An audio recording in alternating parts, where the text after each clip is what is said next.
राज्यसभा सांसद मिथिलेश कुमार कठेरिया आज शाहजहांपुर पहुंचे। यहां वे कठेरिया समाज के सम्मान समारोह कार्यक्रम में शामिल हुए। इस दौरान उन्होंने हरियाणा में कांग्रेस पार्टी की जीत वाले एग्जिट पोल के सवाल पर करारा तंज कसा है। उन्होंने कहा कि चुनाव में एग्जिट पोल के आंकड़े लाने वाले तिराहे और चौराहे पर लोगों से बातचीत करके फर्जी ओपिनियन पोल ला रहे हैं। इसके अलावा उन्होंने यह भी कहा कि कांग्रेस पार्टी जो अभी जीत की मिठाइयां बांट रही है वह बीजेपी की जीत के बाद मातम में बदल जाएंगी। मिथिलेश कुमार कठेरिया यहां के अटल बिहारी वाजपेयी ऑडिटोरियम में कठेरिया समाज के मेधावी बच्चों को सम्मानित करने के लिए आयोजित सम्मान समारोह में पहुंचे थे।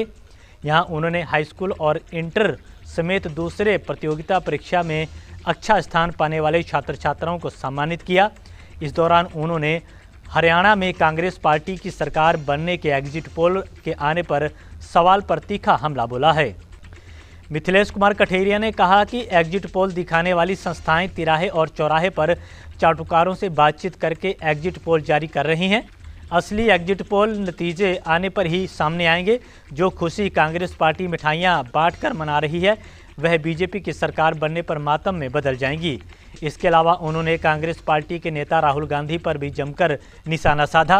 उन्होंने कहा कि राहुल गांधी अमेरिका में बैठकर भारत को अपमानित कर रहे हैं। उनके पूर्वजों ने हमेशा दलितों का हक छीनने का काम किया है।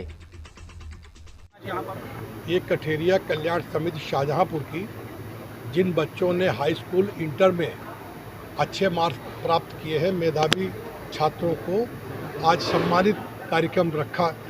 सम्मानित करने के लिए कार्यक्रम रखा है। अब इस जनपद में 8वां साल ये कार्यक्रम हो रहा है। तो कांग्रेस सरकार बन रही है। एग्जिट पोल वाले कहीं जनता के बीच में तो गए नहीं, चौराहे पे जो चाटुकार खड़े होते हैं उनसे बात कर ली और उसको चला दिया। भारतीय जनता पार्टी पूर्ण बहुमत साथ हरियाणा में सरकार बनेगी और जम्मू एंड कश्मीर में भी भारतीय जनता पार्टी अपने सहयोगी दलों के साथ मिलकर सरकार बनाएगी। दोनों जगह लड्डू बट रहे हैं। लड्डू तो आपने देखा होगा, मंच डिक्लेयर होने से पहले बहुत लोगों को बंटते हैं और बाद में मातम में बदल जाते। लड्डू उनको बांटना है, उसे कोई रोक नहीं सकता है। ये कांग्रेस का भ्रष्टाचार का शासन पूरे देश को मालूम है। माननीय मोदी जी का शासन सबको मालूम है कि मोदी जी ने देश को विकास करने के लिए, राष्ट्रवाद को बढ़ाने के लिए किस तरीके से काम किया है।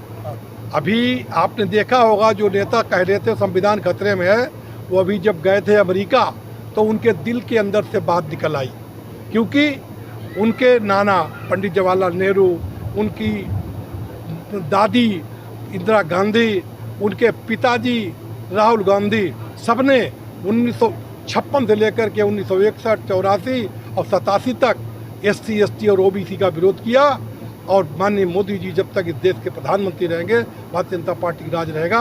संविधान कहीं खतरे में नहीं है। और उन्होंने अमेरिका में कहा कि जिस दिन हम पावर में आएंगे हम संविधान के दायरे में और SC समाज को पीछे ले जाने का काम करेंगे। उनके मंसूबे को कभी भी SC समाज पूरा नहीं होने देगा।